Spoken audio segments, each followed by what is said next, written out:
Hey students, welcome. Here we are going to start NCERT class 10th biology chapter control and coordination. And this video lecture is created by Mr. Kuldeep Wagmare from Markande Public School and Junior College, Baradgaon. So, as the name of the chapter that is control and coordination. So, first of all, we must have to clarify what is control and what is coordination. So, here I have mentioned for survival, an organism's body must respond correctly to various stimuli it receives. So, in short, what is stimuli? Our sense organ जो है body के, like as nose, which smells, tongue which taste, skin जो touch को महसूस करती है. सो जितने भी स्टिम्युलस है उसके अगेंस्ट में अपनी जो बॉडी रिस्पॉन्ड करती है उसको बोलते हैं control and coordination. So some important terms are given here. What is stimulus? An agent or sudden change in the external or internal environment which causes a change in an organism or any of its body parts. So what is stimulus? बहुत बार आपको ये word गया है. Actual में stimulus क्या है? when you are surviving, अगर suppose you are in a classroom, okay, so suddenly what happens? A pen drops down, okay. If there is a silent class and suddenly pen drops down, there is a noise. So उस noise के against में आप respond करते हो. कैसे? You will look. और आपका जो कान है, आपके जो ईयर्स है, इसका काम है उस स्टिम्युलस को महसूस करना. आप उस स्टिम्युलस को महसूस कर रहे हो एंड उसके अगेंस्ट रिएक्शन दे रहे हो. क्या रिएक्शन? जिधर से साउंड आ रहा है आपको, you will look at that direction. So that is the stimulus. उस स्टिम्युलस को अपनी बॉडी ने रिस्पॉन्ड किया है. Okay, so next term that is the response. So the change in organisms resulting from a stimulus. Stimulus मतलब कुछ action हुई है, उसके अगेंस्ट अपन ने क्या रिएक्शन दी है, that is called as a response. Next term that is the receptors. Receptors मतलब जो गेन करते हैं स्टिम्युलस को. So nerve cells which initiate waves of impulses towards the central nervous system on receiving a stimulus. Receptors किसको बोलते हैं? आप mind में रखो कि receptors means these are none another than our sensory organs. जहाँ पे स्टिम्युलस को रिसीव हुआ है और वो स्टिम्युलस वो further it will pass on to the one mechanism up to the brain. एक मैकेनिज्म के थ्रू वो ब्रेन तक जाएगा. That is okay. And effectors, so muscles or glands which contract or secrete substances on receiving an impulse from the brain or spinal cord. So receive कर लिया है, वो brain तक मैसेज पहुंच चुका है. Now next term effectors. Effectors क्या है? अपने बॉडी के अंदर जितने भी मसल्स है, कनेक्टिव टिश्यूज है, ग्लैंड्स है, उस पर्टिकुलर रिसेप्टर पे एक्शन देते हैं, जवाब देते हैं, इफेक्ट दिखाते हैं. That is known as the effectors. Okay, next, what are the functions of the nervous systems? अपने बॉडी के अंदर एक कॉम्प्लेक्स स्ट्रक्चर होता है, नर्वस सिस्टम है. आपने पढ़ा है CNS central nervous system, PNS peripheral nervous system. So all this, उसके अंदर स्पाइनल कॉर्ड आता है, ब्रेन आता है, नर्व सेल्स आते हैं, न्यूरॉन्स आते हैं. ओके, सो इनका जो फंक्शंस क्या क्या है? So first, keeps us informed about the outside world through sensory organs.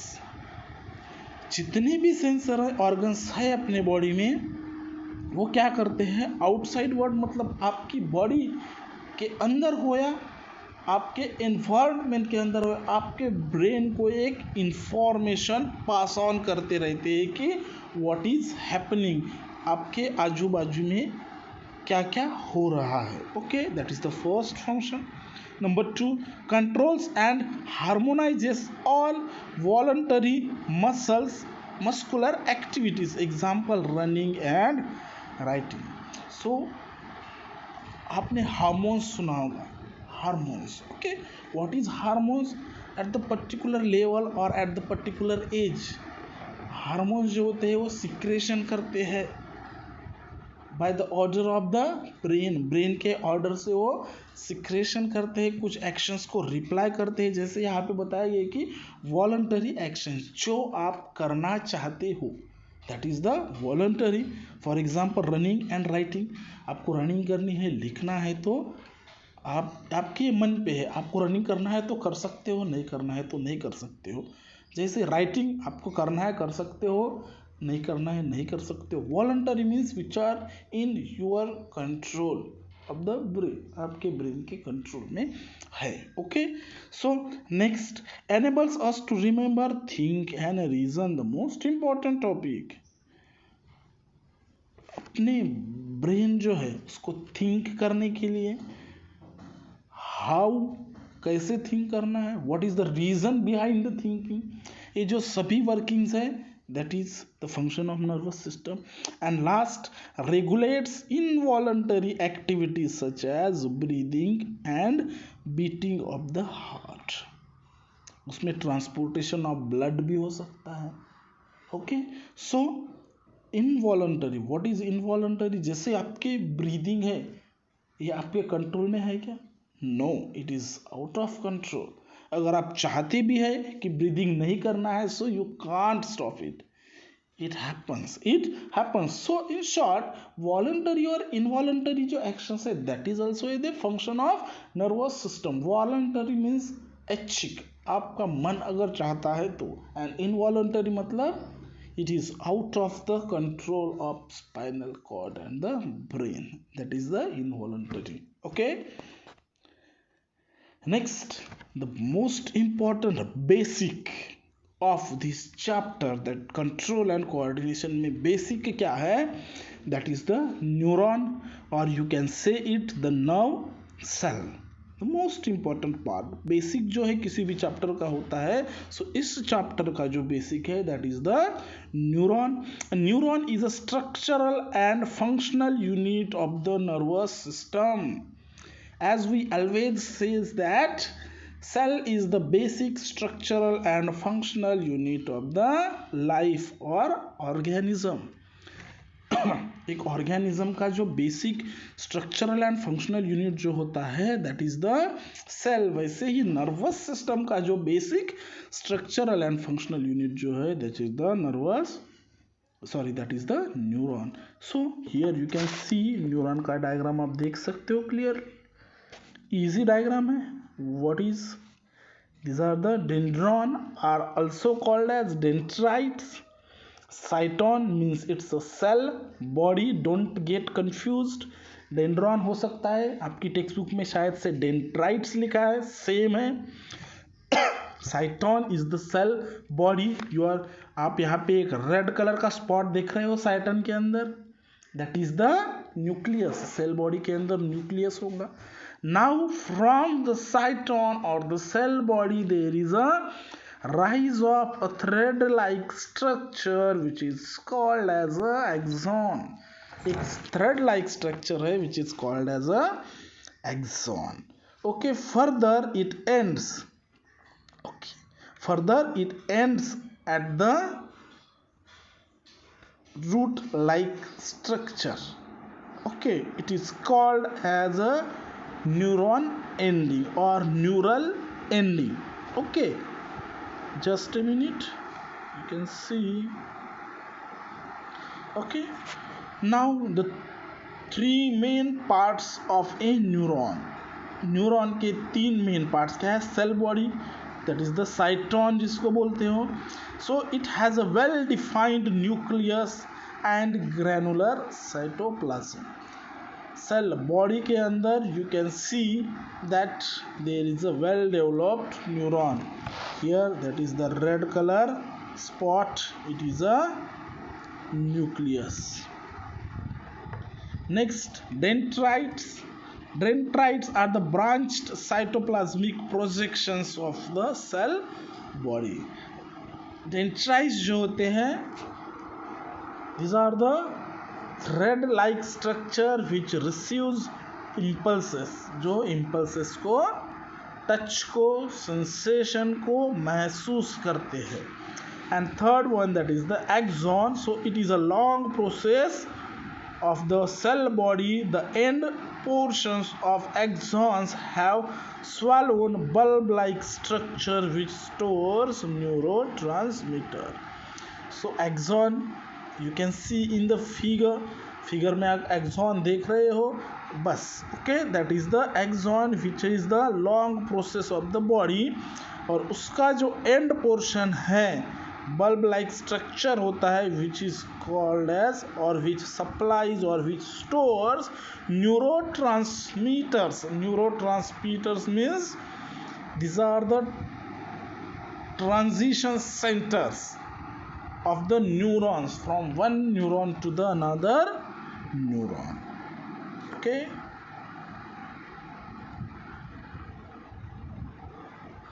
here next topic, that is the synapse.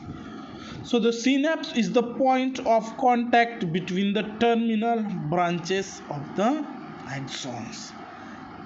हमने लास्ट फिगर में देखा है कि लंबा जो पोर्शन होता है which arises from the cyton which end into the neural और न्यूरॉन एंडिंग, वहाँ पे एक सिनेप्स होता है. Synapse means is just meeting, it just a meeting of two different nerve cells or two different neurons.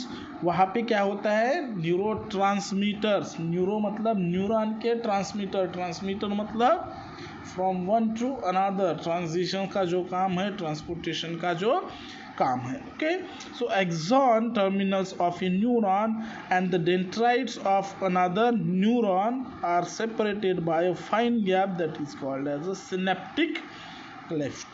Now जैसे कि हमने बताया है कि न्यूरॉन का काम क्या है, one neuron to another neuron message pass on करना. ये कहाँ से होता है, पहले न्यूरॉन की एंडिंग किसके साथ मैचअप होंगी, दूसरे न्यूरॉन के डेंड्राइट्स के साथ. So when they get closer, so वहाँ पे एक ट्रांसमिशन होता है न्यूरल केमिकल इम्पल्सेस का, इलेक्ट्रिकल इम्पल्सेस में ट्रांसमिशन होता है. उस वहाँ पे एक सिनेप्स होता है, जंक्शन होता है, और वहाँ पे एक जो गैप होती है, that gap is known as a synaptic cleft. The nerve impulse is sent across the synaptic cleft with the help of neurotransmitter acetylcholine. So nerve जहाँ पे एंड होती है वहाँ पे न्यूरो ट्रांसमीटर्स वर्क करना चालू करते हैं. जो सिनेप्टिक क्लेफ्ट होती है, ये एक स्पेस होती है, उसके थ्रू जो न्यूरॉन्स है वो मैसेज को ट्रांसफ़र करते हैं, इलेक्ट्रिकली ट्रांसफर करते हैं. Next topic is the reflex action. So what is reflex action? So involuntary actions. Now this word is being repeated. What is involuntary? Which are not in control of the brain and spinal cord. For example, breathing, transfusion of the blood, the beating of the heart. All these are the examples of the involuntary actions. Okay. So involuntary actions is in response to external or internal stimuli are termed as reflex actions. ऐसे actions जो fractions of the seconds में एकदम fastly होते हैं, which are not in control, are called as a reflex actions. So the peripheral nervous system and spinal cord are involved in controlling reflex action.